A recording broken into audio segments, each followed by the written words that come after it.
पश्चिम बंगाल के दार्जिलिंग जिले में एक छोटा सा पहाड़ी कस्बा है और उस कस्बे के भीतर एक जंगल जिसका नाम डाव हिल है।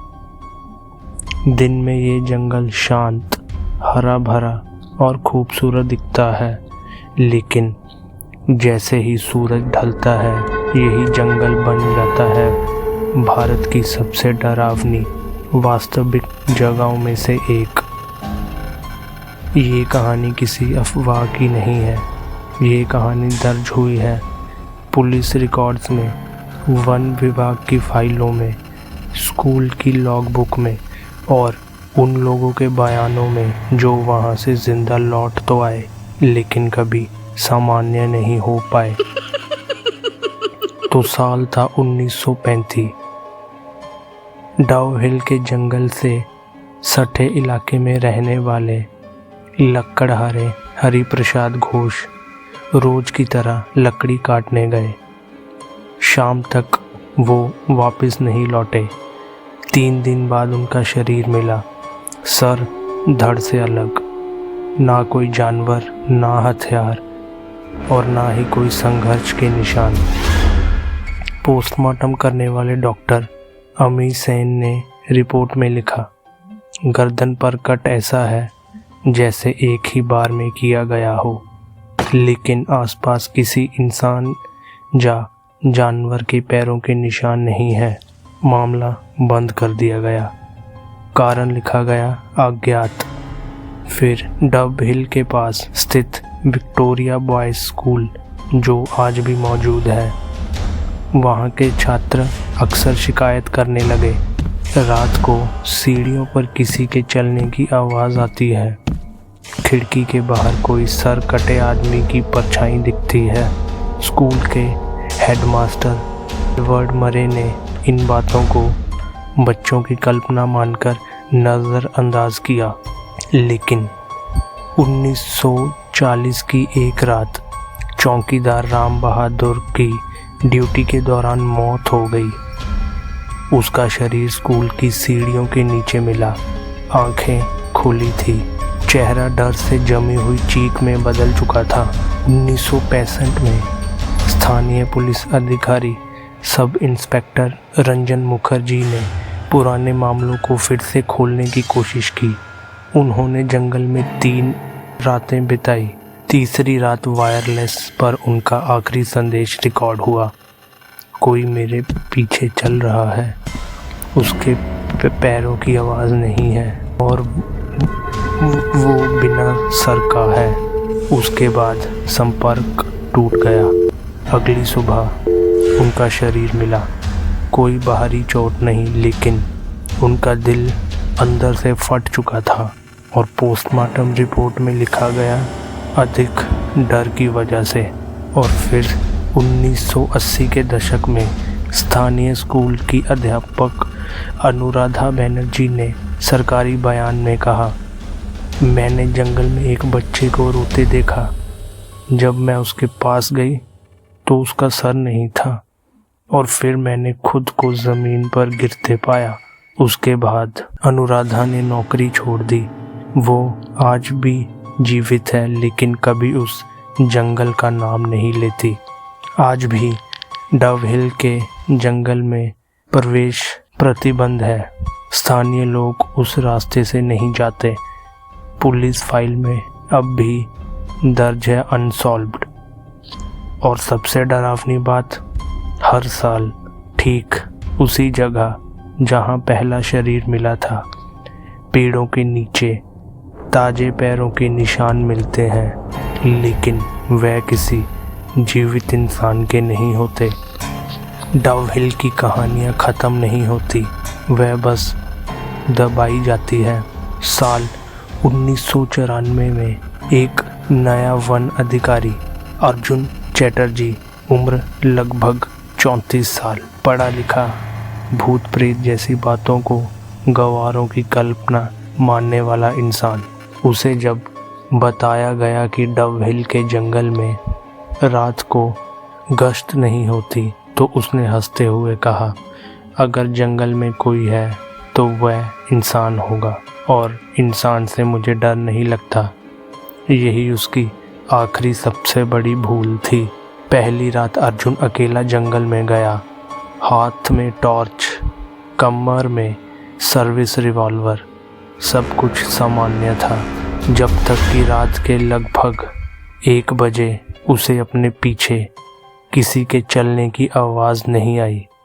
लेकिन अजीब बात ये थी, आवाज़ पत्तों की नहीं थी, जैसे कोई नंगे पैरों से गीली ज़मीन पर चल रहा हो। अर्जुन रुका और आवाज़ भी रुक गई। जैसे ही वह आगे बढ़ा, आवाज़ फिर शुरू।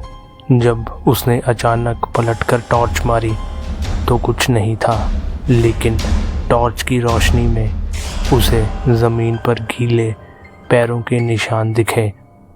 वह निशान अचानक एक जगह पर आकर ख़त्म हो गए। दूसरी रात अर्जुन ने वायरलेस ऑन रखा। रात के लगभग 2 बजे उसे किसी बच्चे के रोने की आवाज़ सुनाई दी। आवाज़ जंगल के अंदर से आ रही थी। एक पल के लिए उसका दिल कांपा, लेकिन फिर उसने खुद को समझाया कि कोई बच्चा भटक गया होगा। वह आवाज़ की दिशा में बढ़ा और तभी उसने देखा एक छोटा सा बच्चा पेड़ के नीचे बैठा हुआ, पीठ उसकी तरफ थी। अर्जुन ने उसे आवाज़ लगाई।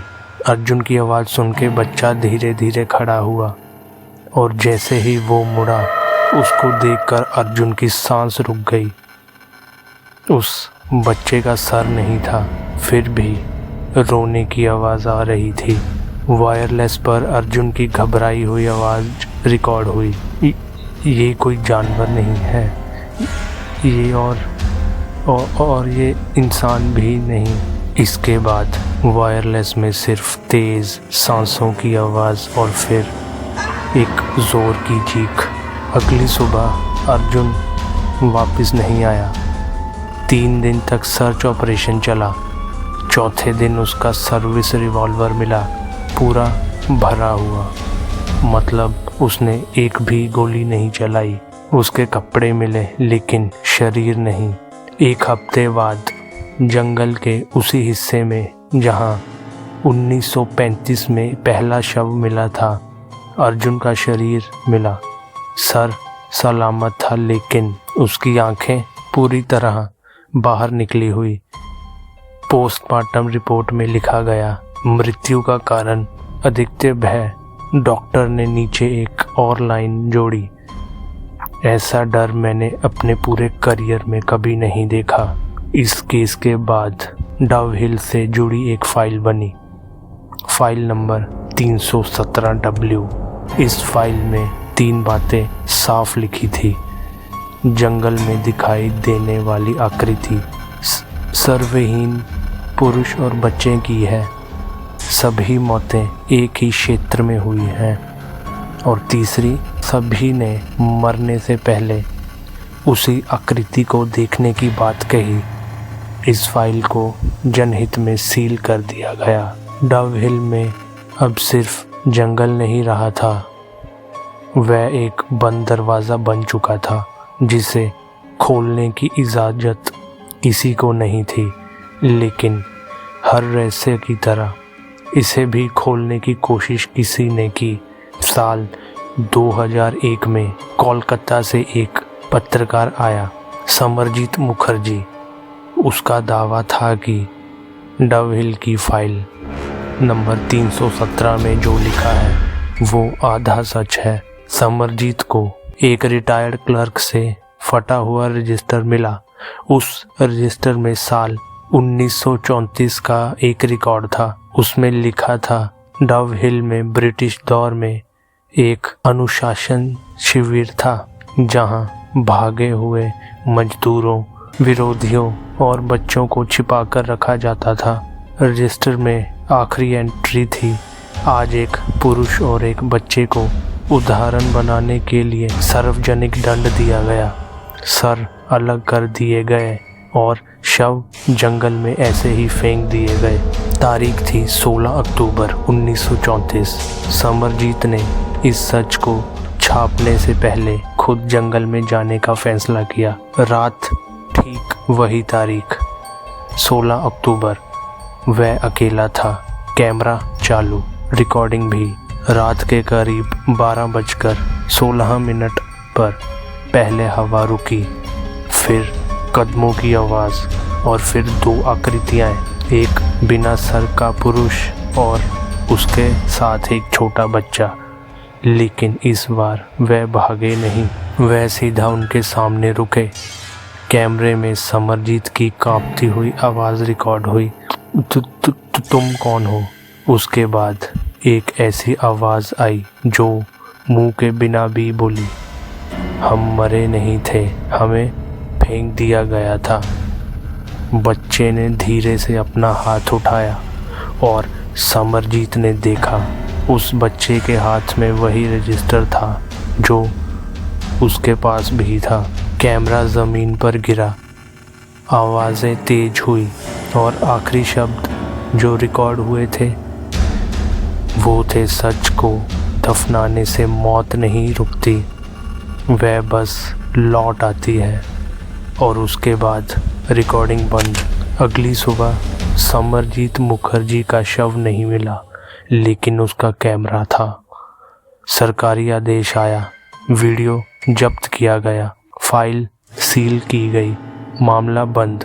लेकिन जो लोग उस वीडियो को रुकने से पहले देख पाए, उनमें से 3 लोगों ने एक ही बात कही, वह आकृतियाँ अब सिर्फ जंगल में नहीं है।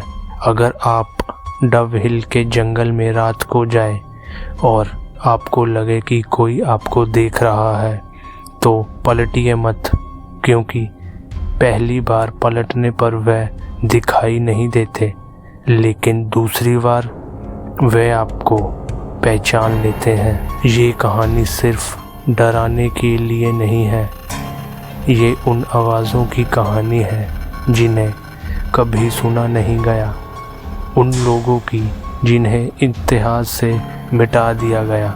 डव हिल आज भी वहीं है और जंगल आज भी खड़ा है। सवाल बस इतना है, अगर सच मरता नहीं तो क्या वो कभी शांत भी होता है?